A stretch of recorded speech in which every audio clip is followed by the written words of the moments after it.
आमचे सहकारी विलास बडे news room मधून माझ्या सोबत आहेत, त्यांच्याशी मी बोलणार आहे।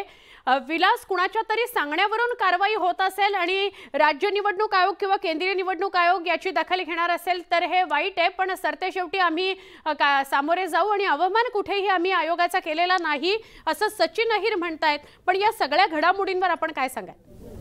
खरं तर या सगळ्या प्रकरणातून स्पष्ट होतंय की ठाकरेंची अडचण निश्चितपणे वाढणार आहे आणि जर उद्धव ठाकरेंवर कारवाई झाली तर ठाकरे हे दुसरे ठाकरे असतील ज्यांच्यावर निवडणूक आयोगानं ही कारवाई केलेली असेल। याच्या आधी बाळासाहेबांवर सुद्धा कारवाई झालेली होती आणि त्यानंतर त्यांचा मतदानाचा हक्क जो होता तो काढून घेण्यात आलेला होता। त्यानंतर आता उद्धव ठाकरे यांनी घरगडी हा शब्द प्रयोग केलेला होता। विशेषतः मुंबईमध्ये मतदान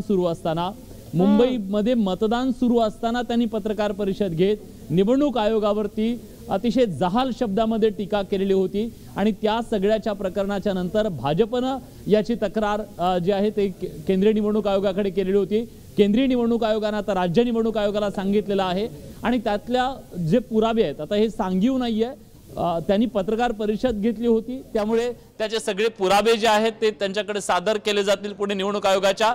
आणि आता त्याच्याबद्दल कारवाई नेमकी काय होते, कारवाई होणार याचे संकेत मिळालेले आहेत। आता उत्सुकता फक्त एवढीच आहे की कारवाई होणार आहे तर मग काय होणार आहे आणि यातून ठाकरेंच्या अडचणी वाढणार आहेत एवढं नक्की। विलास, आभार, आपण सविस्तर बोललात याविषयी।